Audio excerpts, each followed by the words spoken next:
I think it's important to start just by welcoming everyone to tonight's nutritional webinar. And I would like to announce that this is the second of a number of initiatives that form part of the Australian mohair industry drought resilience implementation plan. And we call it AMI-DRIP for short. So the AMI-DRIP project has received funding from the Australian government's Future Drought Fund, and we are very appreciative of that money. AMI-DRIP is a project initiated by and is being led by the Australian marketing organisation AMO and co-funded by AMO and MAL. We need to put some money in. And thanks to Georgia Buchholz from NextGen for organising and hosting this webinar. And I suppose finally, not last but not least, a big welcome to Andrew Schmetzer. And we haven't met before tonight, but no, we haven't. You come highly recommended, so there are some huge expectations tonight. And no pressure. There is a short bio in the promotional material that I sent out, so I'm not going to waste my time going through that. And I suppose that if in the spirit in which we move forward on Tuesday, which was great, let's look forward to the webinar and question time afterwards. Over to you, Andrew. Thank you. First, I'd like to say thank you for the opportunity. Looking at the brief, there was a substantial number of interesting topics.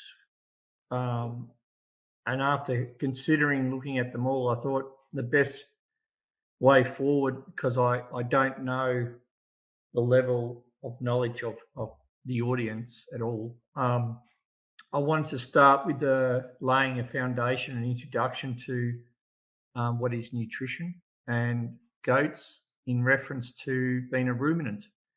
So I've framed my presentation tonight, and I'll gauge at the end whether it was appropriate or not, more or less at ruminant nutrition with a slight focus on goats, because as I hope you all know, they are a ruminant as opposed to a monogastric. My background and experience is predominantly with sheep, dairy, cattle and beef cattle, and a small component of goats, not Angora goats, but dairy goats, in reference to nutrition. And I'm looking forward to growing and developing with you all. So I like to start off with most of my presentations with a mind setting and a determination to say that for people to be able to achieve anything, they must first be able to imagine it. And that's a quote from Albert Einstein. And the idea is you need to plan and have a vision, and then to make a plan, one has to make decisions. And the GRDC, which is a Grain Research and Development Corporation, had a great conference on mental health in 2016 on decision making, particularly with farmers, because as we all know, farming is a lonely and can be a very lonely occupation. So what can influence our farming decisions in reference to nutrition? The three components that they focused on was the heart is a component of making any decision which captures the emotion aspect of a decision. And the head is logical and rational processing information, and the gut is intuition, experience and wisdom, not only from yourself, from your neighbours, from your family. And in reference to the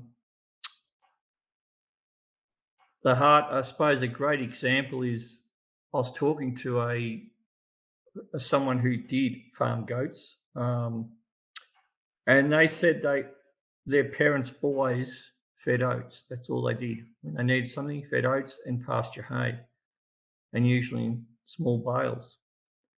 And that's probably part of the heart, emotional, because that's what happened. That's what they did. The gut is now to look at the intuition in that there is seasonal conditions, and you may or may not just had rain like we just had.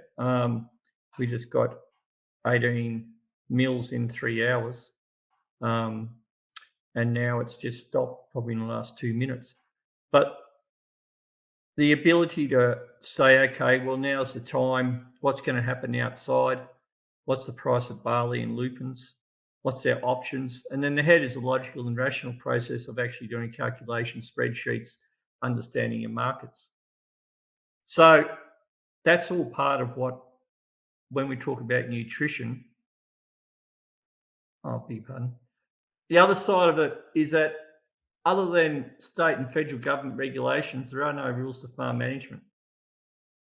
But there are scientific sound and research guidelines.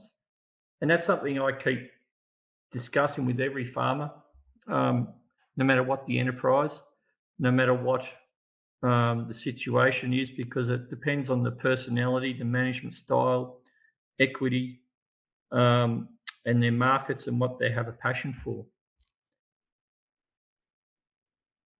So tonight I want to talk, as I said, about the introduction to ruminant nutrition, lay the foundations, nutritional requirements, some pastures, and a simple exercise of energy and fibre relationship.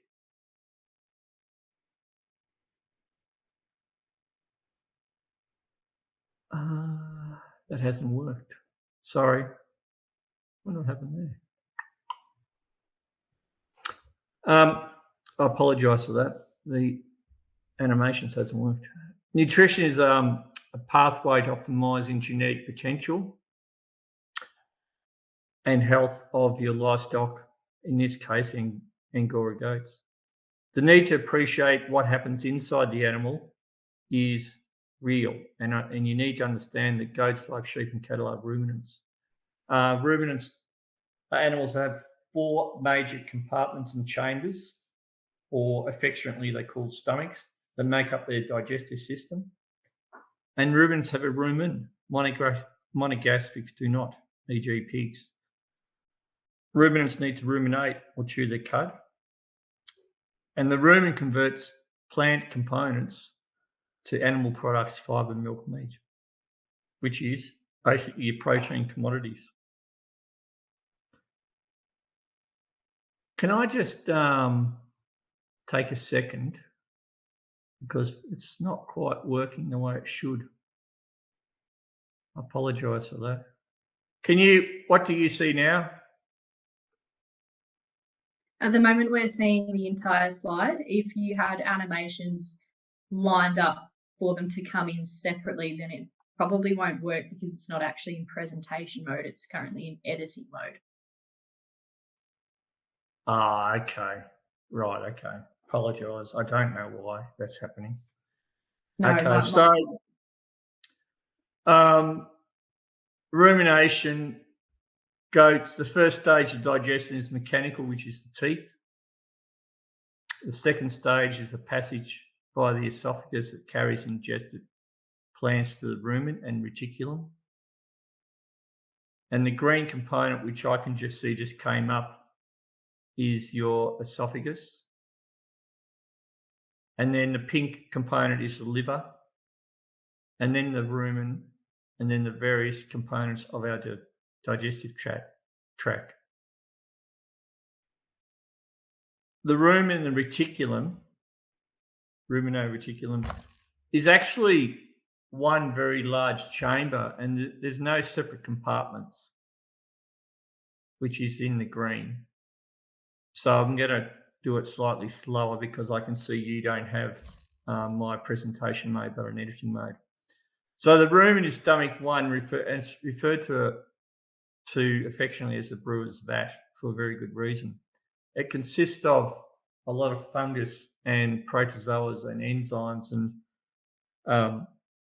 microflora that does the digestion, does the fermenting in the rumen, breaks it all down. So the mechanical stage is is the teeth, down the esophagus and into the rumen. The rumen then moves particles via water and through contractions, because the rumen is always moving, it's always contracting, into reticulum. And the reticulum is there to really grind it down a little bit further and filter what then goes, when it's the appropriate size, will then go into the next stage and the next stomach.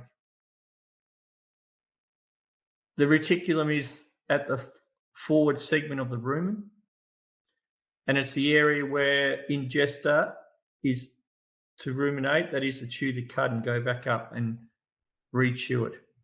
And when you look at any ruminant, your goats, sheep, cattle, etc., when they're lying down, they're on camp, which is terminology to say they're lying down and chewing the cud. When you look at any number of animals, roughly 40 to 50% should be chewing the cud when they're lying down. And that tells you a couple of things. One is that their microflora in the rumen are satisfied, the ration should be working quite well, and they're contented, stress-free. The first stage of digestion is mechanical, which is via the teeth. Can you see my cursor? Yes, we can, and we can see your images now of the goat's Okay. stomach. It's awesome, actually. Sorry about that. Okay, is that better? It might be better. Yes, thank So you. the first stage of digestion is mechanical, and that's in the teeth. And then it goes down the esophagus, which is the green component, and into the digestive system. You can't see it. And then the first stage is the rumen and the reticulum, which I was just talking about, which is a big green component. So that's the esophagus. That pink thing is the liver, and that bigger area is the rumen and the reticulum. The rumen is your first stomach, and is referred to as the brewer's fat. And the reticulum is a forward area of the rumen. And the reticulum and the rumen are not separate compartments, but they have a very large muscles that separate them. It's like a speed hump. And that reticulum filters and regurgitates ingesta, that is, anything that's ingested, and start breaking down in the rumen. And then decides, depending on the particle size, then goes into another third stomach. So regurgitation, or chewing the cud, is from the reticulum back up into the mouth for further chewing.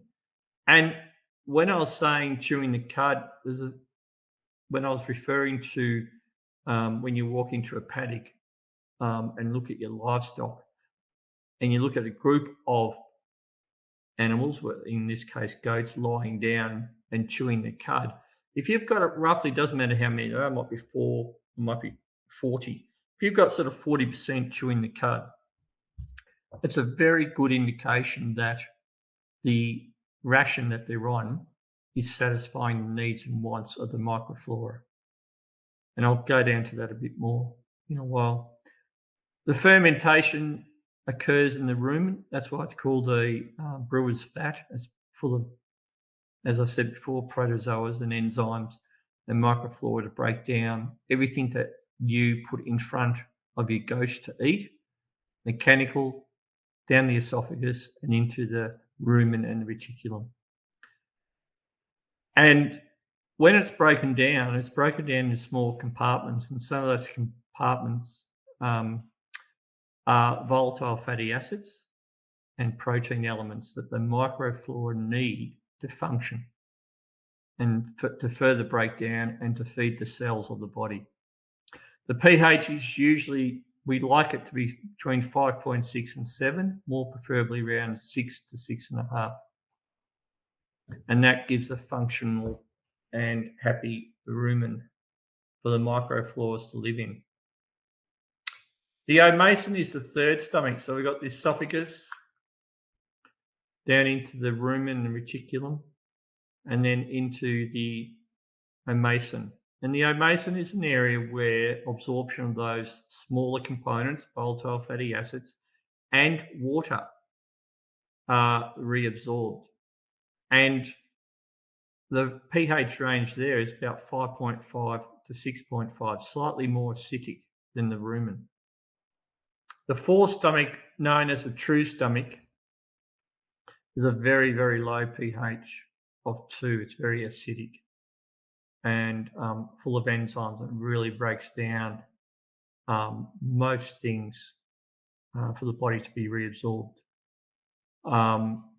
When you have a young ruminant and a newborn, and I'll show a good slide in a while, it generally takes quite a period of time for the rumen reticulum omasin to develop. And there's a esophageal groove, and that transfers the milk and any small pieces of starch and fibre straight down into the fourth stomach, or the true stomach, until the rumen, reticulum, and the omasin develop. This is a slide I want to show you of each compartment of the digestive system, or affectionately the four stomachs, have all got a very different lining. So the rumen has got papillae. I don't know if you can see my hand or not, but I'll just wave. And they're like my fingers and your fingers. And they grow and develop. As soon as they grow and develop, they can start absorbing and transferring all the small nutrients from the rumen into the bloodstream. And they're very, very important. But in the reticulum, commonly referred to as a honeycomb, slightly different structure, because it's absorbing, it's catching, and it's still breaking down the nutrients out of the rumen. And then it may or may not be, if they're too big, they go back up to be chewed a bit more, regurgitated, and then goes back into the rumen, and then goes back into the reticulum and into the omasin. The omasin has a big surface area. Remember the components of that, to absorb water and volatile fatty acids. And therefore, the surface area of these leaves, commonly referred to as the Bible, the surface area doubles the actual by having these large, probably look like seaweed really, absorption panels. And then the forestomach, the true stomach, is completely different again, highly acidic, different absorption methodology. So therefore different linings. The small intestines and the large intestines take up nutrients, and large intestine again reabsorbs before it goes out as feces. This is the chart I want to refer to. It isn't goat involved, but it is the goat and sheep are very, very similar in many, many ways. And one of them is the growth rates of the four stomachs, or the three areas. So you've got the reticulum, and when a calf or a lamb or a kid is born, most of the absorption I was talking before is in the true stomach, the abomasin. And that takes up in a cattle about 50%, and in a sheep 60%, and goats will be very, very similar, if not the same. And then 1 month old, look at the rumen development in the cow, and look at the rumen development in the sheep and the goat. Incredible. 1 month, 4 weeks. So these fingers, papillae, are growing and developing. And then 2 months, have a look at that now, 66% of the area and volume of the stomach is the rumen reticulum. And in the sheep and goat, over 70%. It's growing at a rapid rate. And then 3 months, and then adulthood. And what stimulates the development of papillae is actually starch and fibre. and the importance of when dairies, either goat or beef or milk, the lambs are weaned early off their mothers, and they're fed usually pellets with a higher starch and fibre, and the pellets with the higher starch help the development of the papillae. So hence looking after the weaners and making sure they get colostrum, their first milk, is highly, highly important. The concept here is that I want you to get your mindset around that you first have to look after feed the microbes in the rumen, and then they in turn feed the animals. So the animal looks after in this case, the goat, looks after the microbes with feed, water, warmth, buffers, saliva. We'll chat about that in a while. And removes products of fermentation and microbial cells. The microbes look after the animal by digesting the plant and food material that you put in front of them to produce volatile fatty acids, that's energy, microbial cells for digestion, protein, so that for production of fibre, milk and meat, which is your commodities, the protein market. Ruminants require, and goats require, energy, protein, fibre, vegetables, fruit, which is in macros and micros, and water. And we do too. So nutrition is not challenging, it's not difficult to understand, because if you put yourself, we're a mammal and they are too, we all need energy, protein, fibre, macros and micronutrients, fruit and veggies, water, and so do we. And depending on the climate they live in, the water quality, depending on the soils, the rainfall, will determine what area and what stocking rate you can run your goats on. Once again, you're feeding the microbes. So digesting the rumen, energy, carbohydrates, digestion in the rumen provides energy to the goat and their rumen micros. There's two types of carbohydrates. There's non-structural, which are sugar and starch, and structural fibre, which is cellulose and hemicellulose of the plant wall. Goats generally require 8.3 megs of energy on a daily basis, depending on the climate, physiology, stage, age, class. And the best method of assessing energy intake, whether it's adequate or not, is to monitor the body condition scoring. And the body condition scoring ranges from 1 to 5, being 1 being poor, and the aiming between 2.5 and 4, but it depends on the physiological stage. And this is very, very similar to most ruminants, particularly goats and sheep. Energy, I was talking before about the cell contents. You've got non-structural sugars and starches. You've got the cell wall, structural, hemicellulose, cellulose, and lignant. Now, lignant is usually an undigestible component of the plant wall. It doesn't provide much energy at all.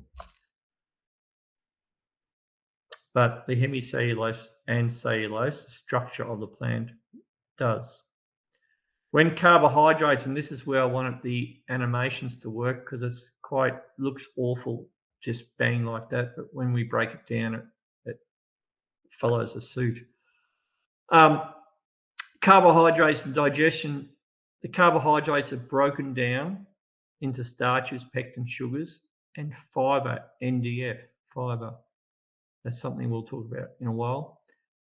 And they're broken down depending on the ration into volatile fatty acids. That's the byproduct of microbial fermentation in the animal. And these fatty acids, depending on the feed that's provided, will determine the type of energy that's provided. So, as we'll go through, if you go a fibre only, it'll be slow energy.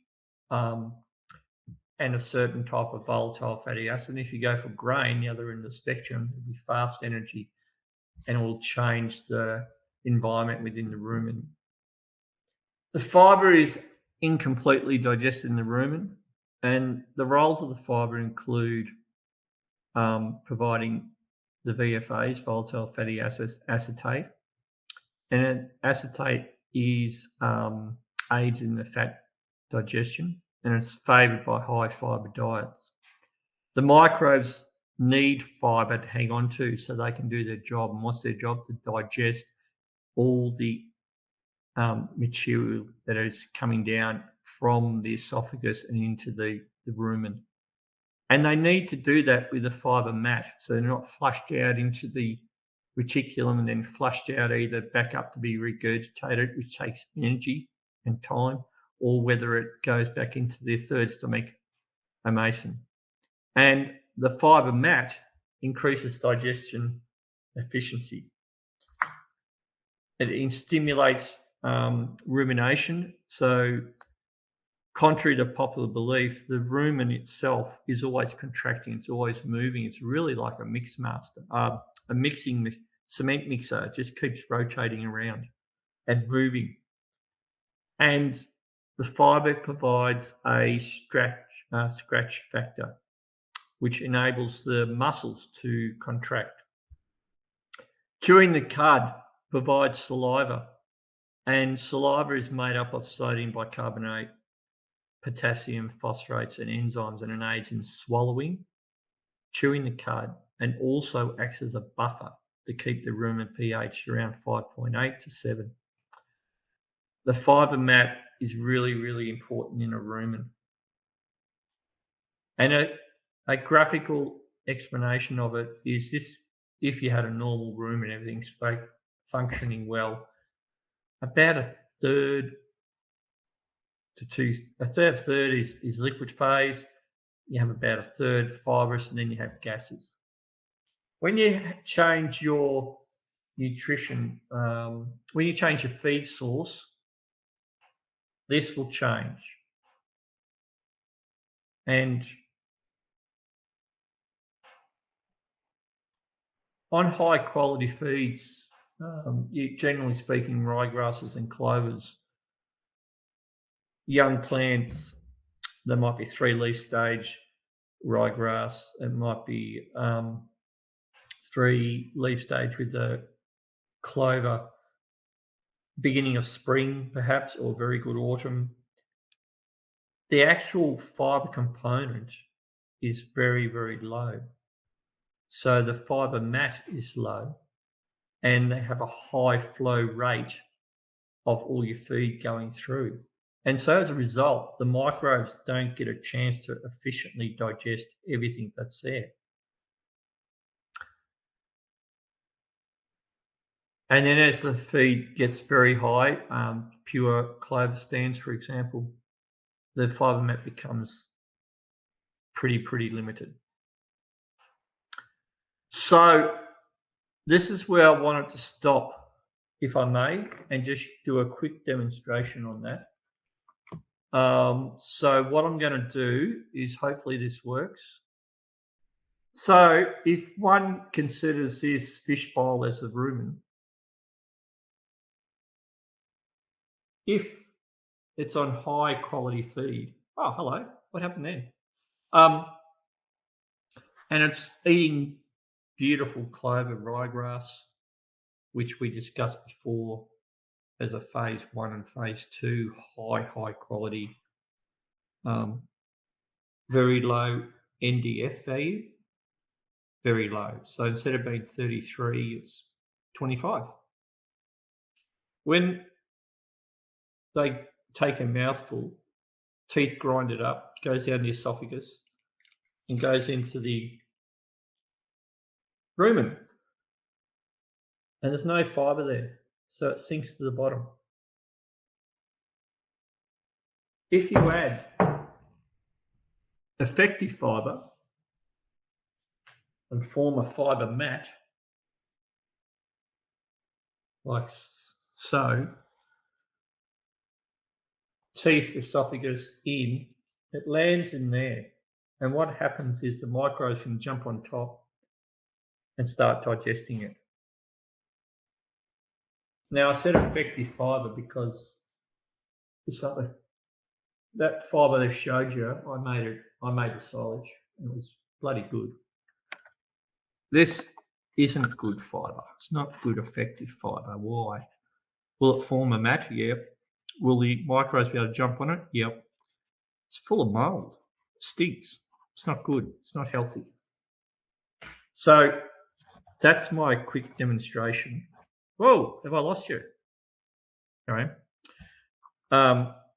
And it's a simplistic view of it because, as I said before, the rumen is contracting all the time. Like a cement mixer, it's always mixing, it's always turning, and the fibre mat isn't like what I just showed, or like a lilo in the swimming pool that you'd fall down on. If I jumped in this pool, I'd probably sink, but if I jump on a lilo, I swim around on top. It's little components of fibre that are mixed in. Effective fibre. So effective fibre is fibre that is what I just showed you, the right muzzle width, as opposed to this fibre. Can you see that? It's full of mould. It's rubbish. It would kill off the microbes. We don't want that. We want nice fibre. And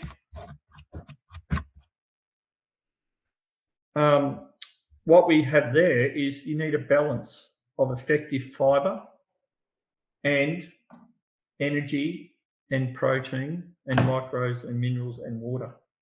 So a healthy rumen is where the papillae is growing and developing and absorbing and doing its job. And there's a pH of somewhere between 5.8 and 7, let's call it 6, something. And it's absorbing and it's got a good fibre mat and it's got a good protein and energy level. And on the other side is where there wasn't probably enough fibre and it was quite highly acidic and the papillae is all burnt off, and the fingers that you need, which are papillae, they don't recover. They're burnt off. So as a result of that, the digestion and the ability to efficiently digest anything you put in front of that goat, in this case, it won't grow and develop as it should. So the balance, it's the balance that we're looking for. And this is a graphic one. I know it's not a goat species, it is cow poo, but it's a good poo. Your poo tells you a lot. Affection is called crapology, the ability to study the crap in the paddock. And you'll know that because when I talked about before livestock in the camp chewing the cud, and if you walk around and look at the poo will look sound and solid and consistent throughout. And I only use this because it's so graphic. My sheep, their poo is good. When I can see very loose poo, I know there's something going on and I have to think about what I'm doing, what I'm feeding, and as opposed to worms or a disease issue. We're talking about nutrition.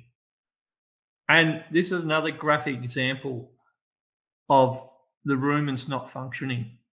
And do you see the little bubbles here and here and here and here and here and here and here?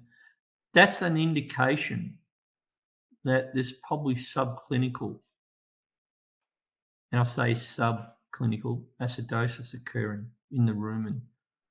It's too acidic. There's an imbalance of volatile fatty acids. Instead of being acetate having 60 or 70% of the population in there, it's propionate.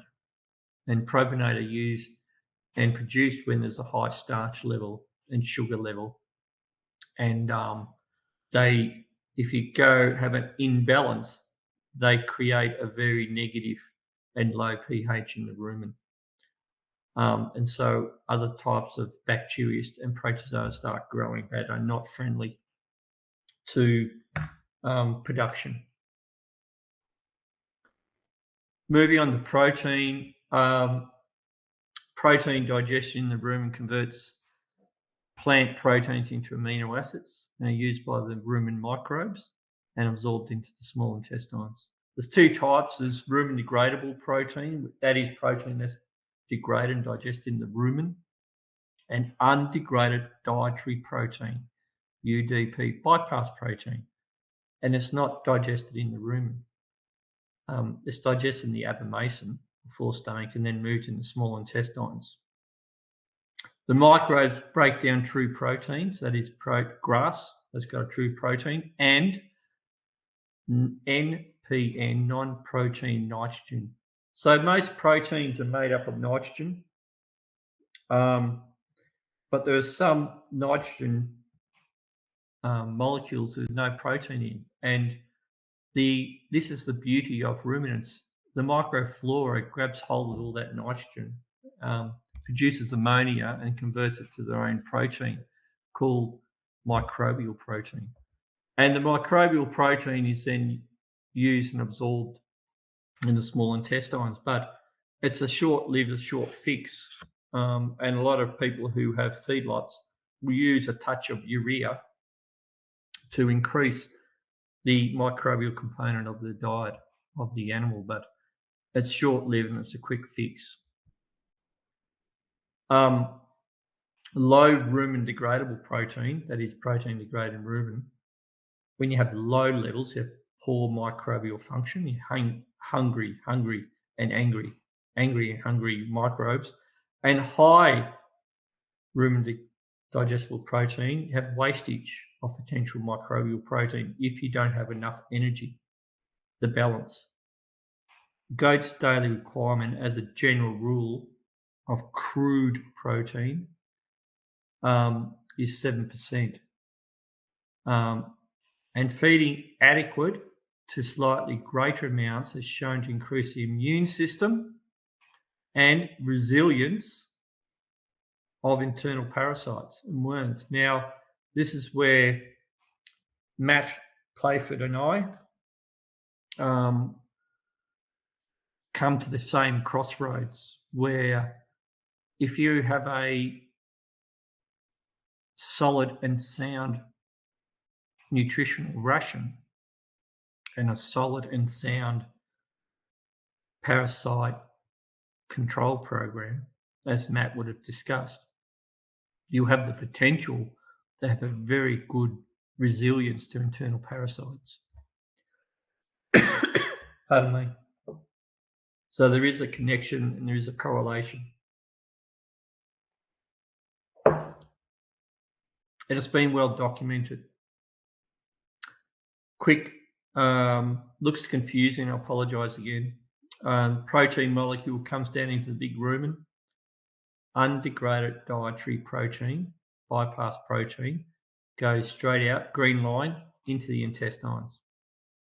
Rumen degradable protein is broken up into ammonia and amino acids, and the microbial protein can use that ammonia and create their own microbial protein, or they use the amino acids and that goes in the small intestines and then they break it down further. So examples of bypass protein would be canola meal, soybean meal, and most good rations, particularly if they're intensive animal production, e.g. confinement feeding, milking, they generally have a third bypass protein, 2/3 rumen degradable protein. The amino acid profile in bypass protein is significantly different to that of rumen degradable protein. Water nutrition is often overlooked, and it is. And I'm not sure where your audience is from. Many parts of many states, I would assume. Needed by the goats and by the rumen microbes again. And think about what I had picture of the rumen. A third water, a third fibre, and a third gas. Water comes from the feed, comes from a water source outside and down the esophagus, and it comes from metabolic water of oxidation of compounds in the feed. Goats may consume between 4 to 10 litres a day if lactating with twins, depending on climate. weather conditions. And 4 would be a weaner or a dry goat as opposed to one that's lactating. Components that influence water is the environmental temperature and humidity, physiological state of the animal, whether they're milky and they're not lactating, pecking order of the animal, whether they can get to the water source or not. Dry matter intake significantly can change the water nutrition. The dry matter component of the diet, number of days, number of feeds per day, protein intake and sodium intake, and temperature, somewhere around water temperatures, daily temperature 15 to 28 degrees, access of water, palatability. And if you're looking at using troughs, think about the height and the spacings per head that's required. Nutrition is easy to understand, and you just got to break down components just like we do. You aim to match the feed supply with the goat's microbes requirements. And you think to feed the microbes, then the goat. Energy and protein are the key components. Don't forget your water. And the supplementation of macro, large, calcium, phosphorus, sulfur, and micro, small, trace elements. A small amount, trace amount, small amount has a big impact. Selenium, copper, cobalt, zinc are important to potentially remove any suboptimal performance and or metabolical disorders like milk fever, hypercalcemia. Looking at pastures, a generic pasture, but an important one. When I was talking about the low phase 1 young pasture, early season, the quality is pretty good and it's picking up. Phase 2 might be in reference to ryegrass 2 leaf stage. Pretty quality, good, excellent. And then phase 3, you get into 3, 4, 5 leaf stage, and then senescence. And along with that goes quality, quantity and quality. So in phase 4 and phase 3, you have a lot of quantity, but the quality drops off. Phase 1 and 2, the quality's there and starts dropping off as a plant gets older. But going back to my plant cell wall and looking at fibre, we're talking about cellulose, hemicellulose and lignin. There's cellulose, hemicellulose and lignin all start developing phase 2, 3 and 4. And hence the quantity's there, but the quality drops off. So that's all about pasture management, which is really important in the providing nutrition. And so as the pasture changes, and don't forget, pasture is king. The cost of energy, protein, and fibre in pasture is significantly more cost effective than the other supplementation program. So as the pasture changes, so does the nutrition. And as the nutrition changes, so does the requirement and the complementation, mixture of microflora in the rumen. The balancing act is digestibility in ME. And this shows that if a pasture is 80% digestible, for every kilogram they eat, 0.2 of it goes straight out the back end. And as digestibility increases, so does the available energy. But so does also the flow rate through the rumen. So you've got to have a mixture of digestibility, energy, fibre, protein. This is an interesting table which some may have or may not have seen before. It's lifetime wool. Put it together, MLA. And it shows a relationship of energy for a ewe, but it can be used for goats as well, and does, in a condition score of 3 to maintain weight. And what I want to demonstrate is the amount of energy that's required and increases, particularly with pregnancy. If you look at 130 days pregnancy in a twin, there's 14.1 megajoules of energy needed every day, or if singles 11.3. And once they start lactating, look at the energy levels, increases dramatically to maintain that condition score. So with that in mind,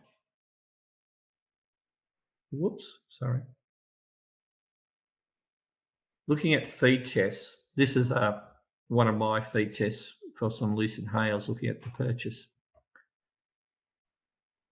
You looked at the protein, it's all around 21.4 crude protein. This is crude protein, rumen degradable protein, because most pastures do not have bypass protein as such. Most of it is in grains, and most of the energy of starch comes from grain and sugar energy from pastures. So the crude protein and the megajoules of energy per kilogram of dry matter is also there. And if ADF and NDF are two measurements of fibre, ADF stands for neutral detergent fibre, and when they test feed, the solution they use is at a pH of 7, it's neutral. And that breaks down your hemicellulose and your cellulose to see how much is there, how much effective fibre is there, and also how much fibre the animal can consume. ADF is acid detergent fibre, as in a solution where the pH is roughly about 2, and it takes pretty well everything out of it. What's left is lignant. Lignant's the only thing. And so they use it as a guideline of energy. The smaller the number, the more efficient and better the pasture, or in this case, lucerne hay. And then the price per tonne.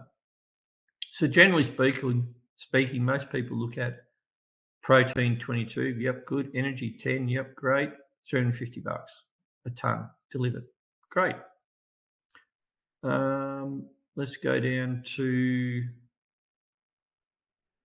23.7%, 23.5% protein. 10% energy, $316 a tonne. Now, out of those two, most people would grab the 316 because it's perceived cheaper. I look at the NDF value, how much fibre is there, how much can the animal actually eat. And I would also go with because it's got a lower NDF value and more efficient. Most rations need to be somewhere between 32 and 35% to be an effective ration where the microbes can break it down, you can get energy out of it, form a fibre mat, it's got crude protein, it's got energy. The other component here of ADF is a little bit higher, and generally it's around 25 that you want, 23 to 25. But it's a break even and you see what you have to do. Putting that to reality in a simple exercise, NDF, neutral detergent fibre equation, is the measure of potential feed intake kilograms of dry matter per day of that feed. The lower the NDF, the more that can be consumed. The higher the NDF, the less that can be consumed. And there is an equation, and it's one that if you take anything home, it's good to use, because I'm hoping that anyone who buys feed will get a feed analysis and you will get an NDF value. And the equation is 120 divided by the NDF percentage. And that gives you the percentage of the live weight of the livestock, in this case a goat, Angora goat, that can be consumed per day. It's a big mouthful. What does it mean? So in example A doe is 45 kilograms live weight and is 130 days pregnant. The average daily requirement is somewhere around 14.1 megajoules of energy. The NDF feed is 44%. The ME of the feed is 10.1. Therefore, 120 divided by 44 is 2.72% of the live weight. 45 kilograms times 2.72%. That means they can eat 1.23 kilograms of dry matter per day of that feed. If the energy is 10.1 megs of energy per kilogram of dry matter consumed, we then say 1.23 kilograms times 10.1 gives you 12.42 megs of energy for that day. But they need 14.1. So how do we make up the shortfall when basically that's about all that animal will be able to eat? So what happens is they start stripping the body fat and condition score starts dropping. Remember, it's only 130 days in pregnancy. So still got another 15 to 20 days, depending on when a kid's down. Increase the risk of pregnancy toxemia. So that's a fancy word for breaks down body fat to provide energy. When that happens, when you break down body fat in the liver, it produces ketones, and you have a condition called ketosis, and it shuts your liver down. So they run out of energy and they go down. Now look at example B, and let's just change the NDF value of the feed to 33%. So it's gone from 44 to 33. Doesn't sound much. A percentage of 10 or 11. 120 divided by 33 is 3.63%. 45 kilogram animal times 3.6% is 1.63 kilograms of dry matter today can eat of that. The other one was 1.23 kilograms. Keep the ME the same, 10 megs of energy. All of a sudden you got 16 megajoules of energy per day because it can digest it. Got good protein, good energy. Now the NDF is there, they can eat it, consume it, and create energy from it. So it's a balancing act. You need fibre, effective fibre, crude protein, and ME energy, plus your micros and macros. I'm going to leave it there because it's 9:02. And I'm moving on a little bit, so I might just shut this down so I can see people. Look, nutrition's an interesting subject. The more you learn about it, the more you don't know about it. I kept it very basic and very simple tonight when trying to form the relationship of energy, protein, fibre in the diet of your goats and why the microbes need it, and gave you a foundation of how the digestive system works. Thank you very much, Andrew. We do have one question. How do we know the NDF value when we're buying feed? Oh, you get a feed test. You don't buy feed unless you have a feed test. And it will tell you what the NDF value. Remember what NDF stands for, neutral detergent fibre. It's a test where the acid level in the solution is neutral, pH of 7. Excellent. And just to add to that, generally the person you're buying the feed off should have had a feed test done on that feed. And if they didn't, then could be a little bit dodgy, or you just don't know what you're buying, really. So it's always good. You don't know. Yeah, you don't know what you're buying. Horses for courses. I get frustrated when I get contractors to make my silage because they won't make it when I want them to, because they call it haylage. It's dried out bloody grass that should be hay, but they wrap it and make it silage. Silage is to preserve and pickle. Energy levels are probably around 10+% of ryegrass clover. NDF value of around 32. Water content probably about 50. Protein levels around 26 to 28. Beautiful. And I put inoculants in so you don't have mold. But they won't make it because it's very hard on machinery. You have to go very slow, and their methodology of making money and revenue is dollars per bales. So as a result, not many will do it. The only people who do it are dairy farmers whose sons and daughters are out there doing contracting between milking. They make good silage. So, and hay's the same. I get hay, I only did it once. Local hay producers to do my hay here, and it was bloody straw. Well, I might as well just go buy straw off a wheat or barley crop. So I don't do that either. So frustrating for me because I know what I'm looking at, and then I test it and it's what I think it is. But anyway, it's all part of the game. It's agriculture and it's skill sets. Okay, thank you. We might go to Grant next. Okay, my speaker's on. Hi, Andrew. Hello. Thank you for a very informative presentation. I suppose the question that we need to answer tonight is, how do we adapt that methodology during a drought? Is there any other way? And I go back to when we went through the 2019 end of 2019 drought. I was provided with some advice regarding feeding the animals when there's no grass around. Sure. What's your advice in terms of what we as Angora farmers should be doing in a drought situation? And I know we're heading towards another wet season, so I suppose drought's the furthest from everybody's minds. But in terms of the funding for this project, we really need to answer that question.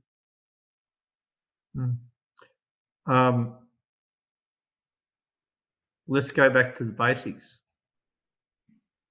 You've got to ask yourself a couple of things. What's your purpose? What's your goals of your enterprise? What's your class of livestock? Or is the state of physiological state? What's your personality management style going to be like? What facilities have you got? And what facilities have you got to feed out? And what else are you doing? And from that, you then determine with a budget what you can and can't afford. But the basic principles, nutritionally speaking, are energy, protein, fibre, macros and micros. So tell me what you're going to be feeding, Grant. Just a very brief one-off, most predominant or dominant flock that you're going to be feeding. What are they? Sorry, Andrew, just repeat that. It came across a little bit broken. Okay. What do you want to feed? In your situation, what are you going to be feeding in a drought? Normally, are they lactating? Are they pregnant? Are they going to be lactating? Are they going to be weaners? What are they? Well, there might be a combination. Okay. In a mixed flock. So let's understand that if they're pregnant, and I showed you an energy chart and condition score for pregnant animals. In that case, it was ewes, and very, very, very similar to does.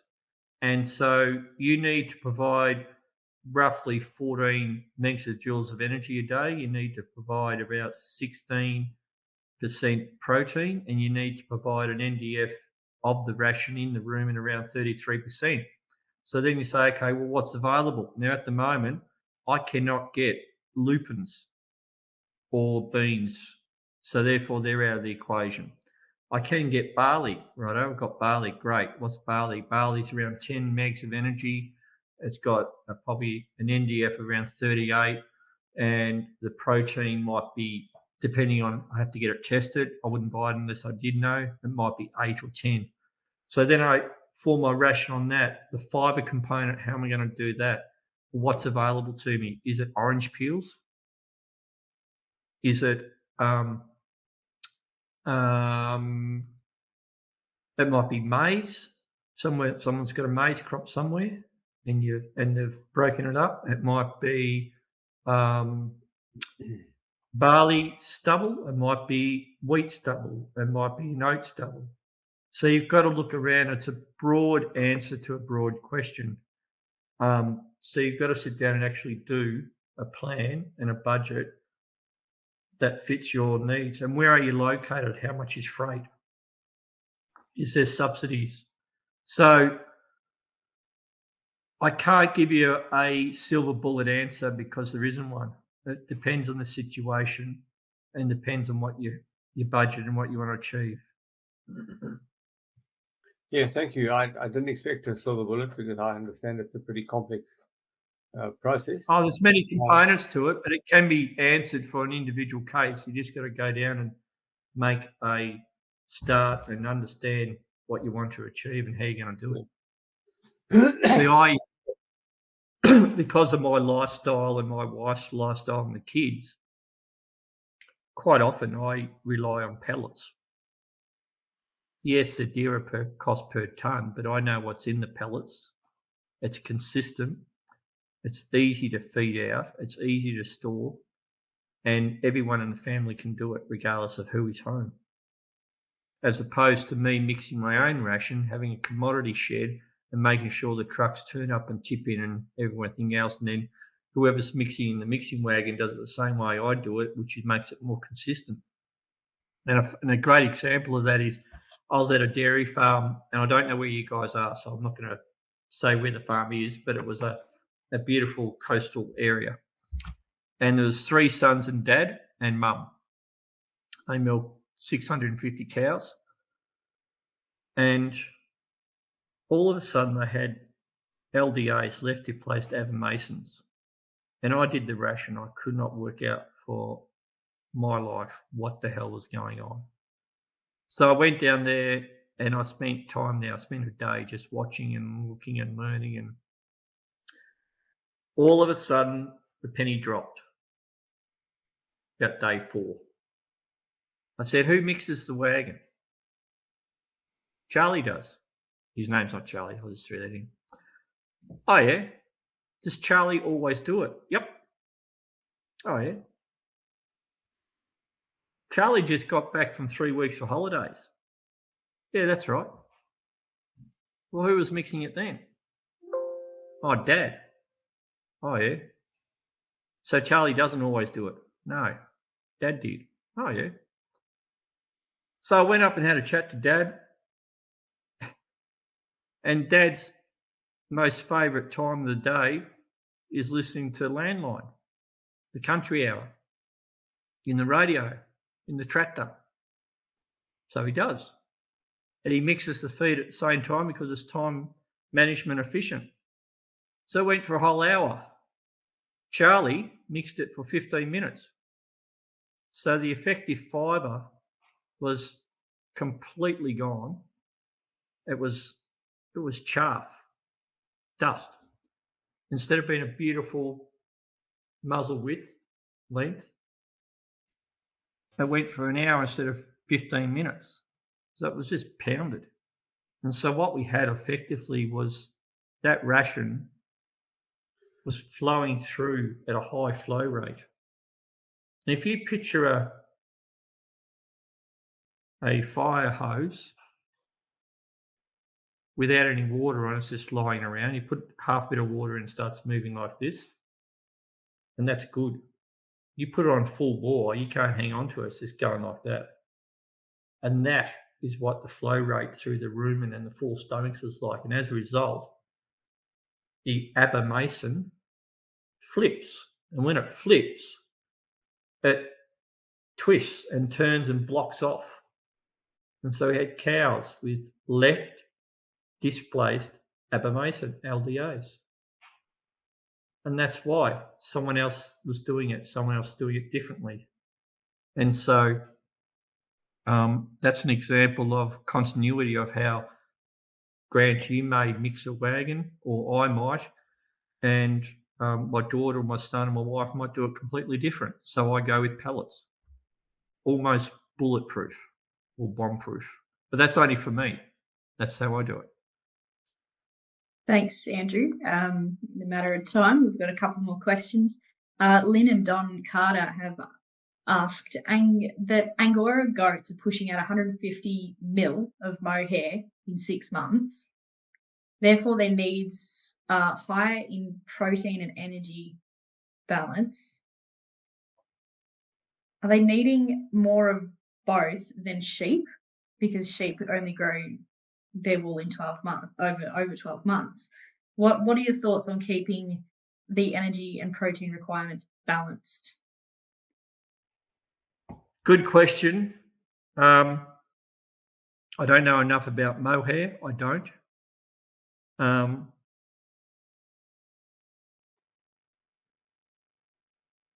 The energy tables that are designed for sheep are based on DSCs and also based on life weight. And I'd have to analyse it more to tell you and give you a better answer than what I'm going to give you now. But there is an equation to work out the energy required to grow a mill of wool. I don't have one to grow a mill of mohair, so I don't know what the correlation is. So I can't answer the question, but I can research it for you. Yes, that would definitely be interesting. And it is a very good point you bring up, Lynn and Don.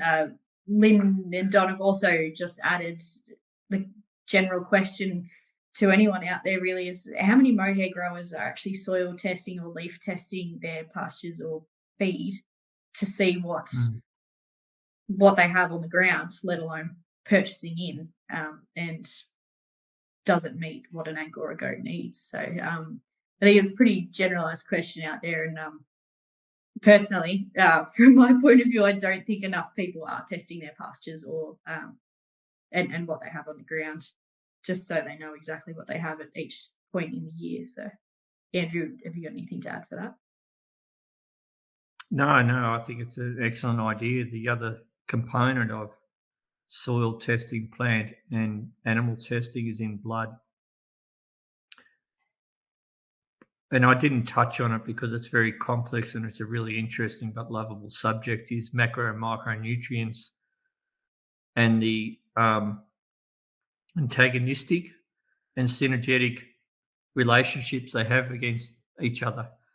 Copper, molybdenum, selenium, copper, magnesium, and absorption phosphorus levels.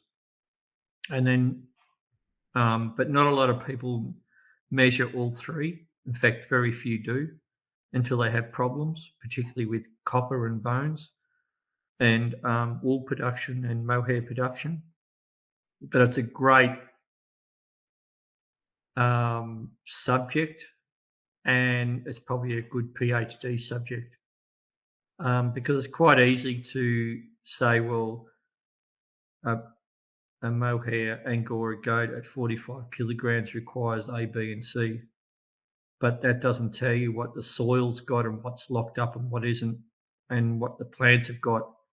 And plant tissue analysis is very, very interesting. It's very important, particularly in your specialised field.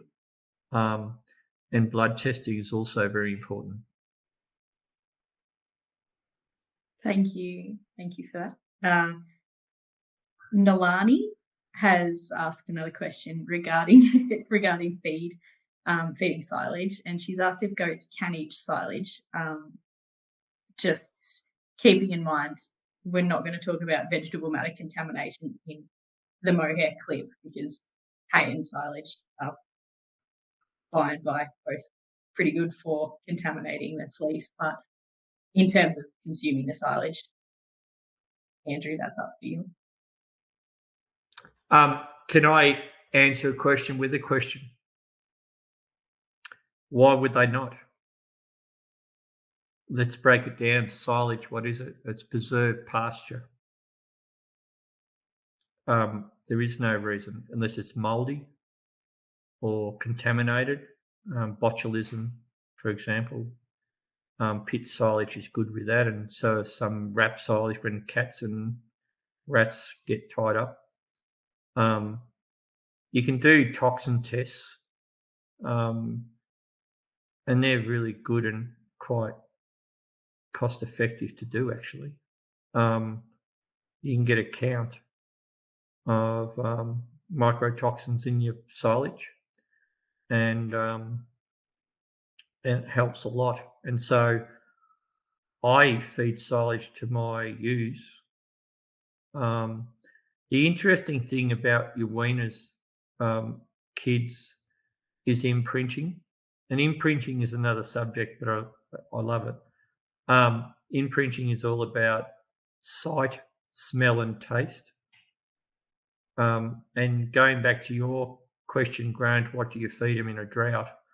If you imprint prior to weaning with the doe, it doesn't matter what feed it is, let's use silage, and you feed it out, and then the kids are with them and the mother's eating it, so they've seen it, they've smelt it, and then they've tasted it. They know that's right for the rest of their life, they'll eat it.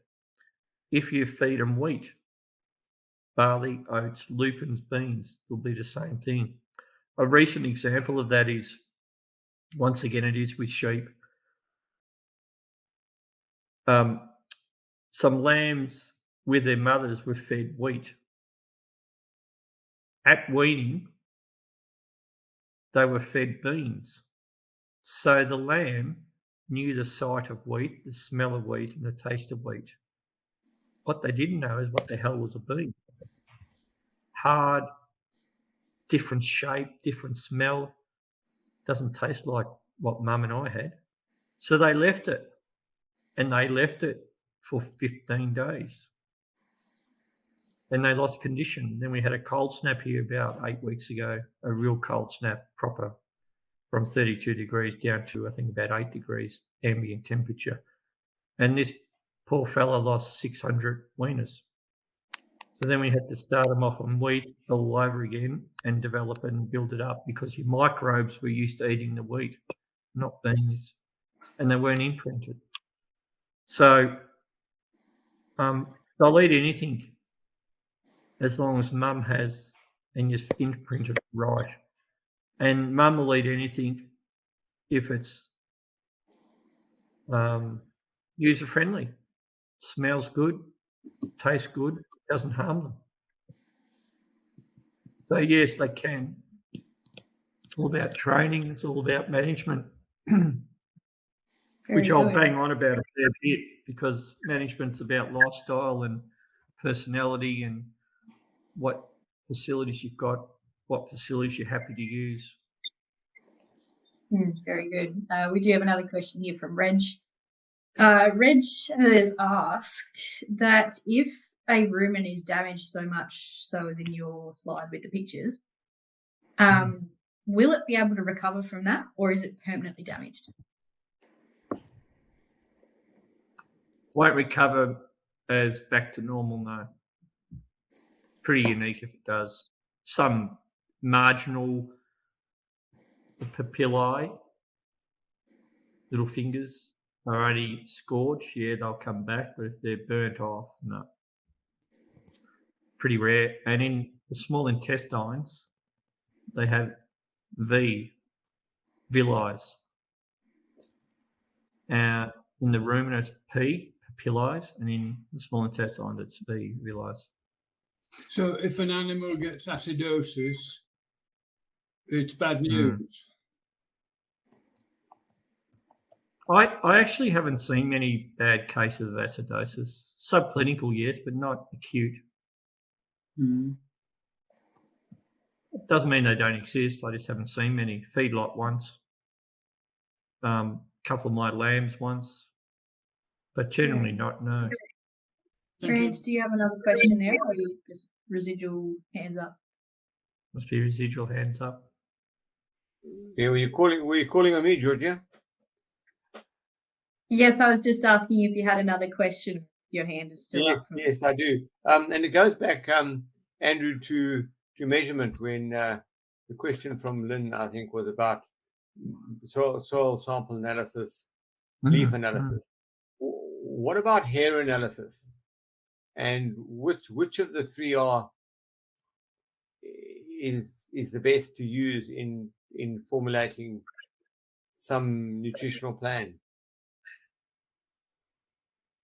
I don't think there is a best. I think it's a combination of respecting what you have in front of you.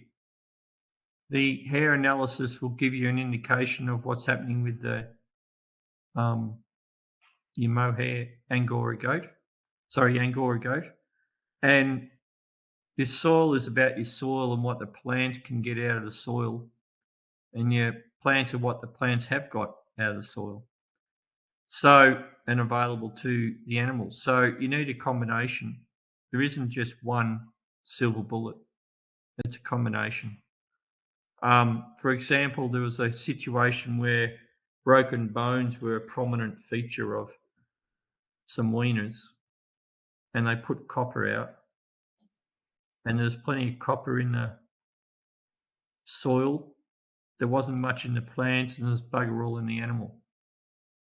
What they didn't pick up was the molly was going out more frequently or not, and the molly was tying up the copper in the soil. Hence, the plant didn't have any. Hence, the sheep didn't have any.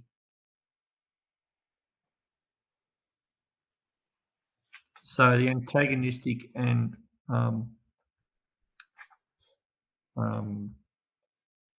symbolic relationship is really, really important to understand. And it's not easy to understand. It's a lot of it's trial work. Very good. Lynn and Don have another question here about the damage that some drenches can do to the rumen if they're overdosed or given too much of a certain product. We did touch on what that sort of ill treatment, mostly accidental, happens to goats with Matthew's presentation as well. But we were wondering if it really stuns the animal, or if it does, is it the rumen that it affects, or is there a link there? Matt's field, predominantly not, I'm aware of, that it actually damages or kills the papillae, unless it changes the rumen pH, and organic phosphates can do that. Base drenches, I don't think there's any left now. They did come out for a while. The last one was called Colleague. And then Bayer brought one out, that's right, I can't think what they called that. It was an organic phosphate. Usually toxicity, so neurological issues, or it goes down into the lungs and they drown. Good question.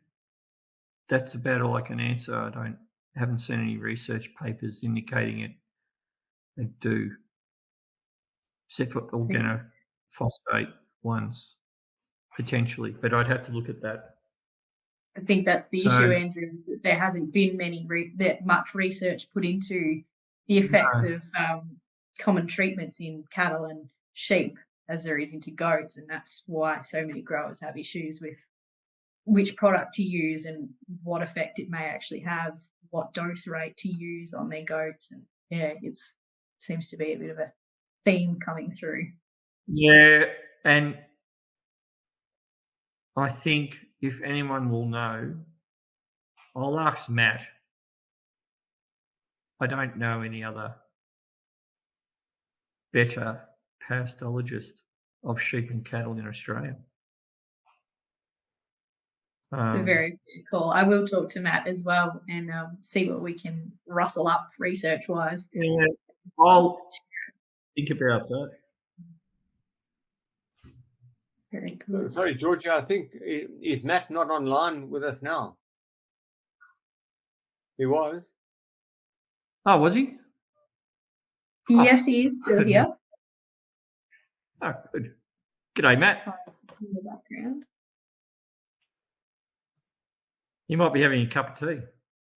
Probably, yeah. I had no idea he was on.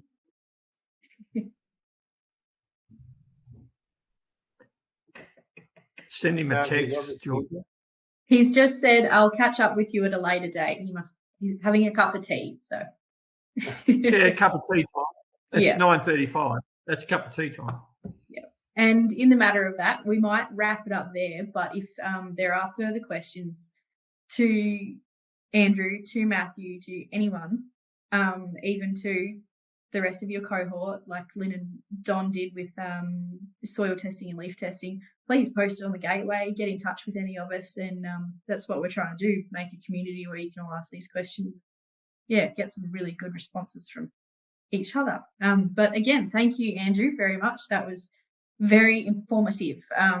And yeah, once you saw those diagrams, it was making a lot of sense. So I'm very glad that I think everyone will have got something out of it about the requirements of their animals and how to meet those with feed tests. So that was great. Thank you. Oh, my pleasure. And I hope you all take something home somewhere along the line, the last hour and a half. I think the key component is understand the needs and wants by getting feed tests and your soils and tissue if you wish. And also a balance. It's a balance. There is no silver bullet. It's a balance. And you have to look at yourselves and your family and lifestyle and what you want to achieve, and that's part of the balancing act as well. But thank you. I've learned a lot myself tonight. I'm going to follow up on the energy requirement for your Angora goats fleece. So I'll be looking forward to looking at that. Fibre. Lovely. Thank you. Grant, would you like to wrap it up? Yeah, thanks, Andrew. Thank you very much for a very informative session. I think there's a lot more that we can learn going forward, and certainly I might have a chat to you at some stage going forward. But yeah, it's a relatively new enterprise for me, and I learned a lot tonight, and I hope everyone else had a few things to take out in terms of your solid framework you gave us in terms of helping us make some decisions. Thank you. Pleasure's mine. Thank you for the opportunity. See ya. Well, good. Thank you. Thanks, everyone. See you later. Bye, Georgia. Yeah.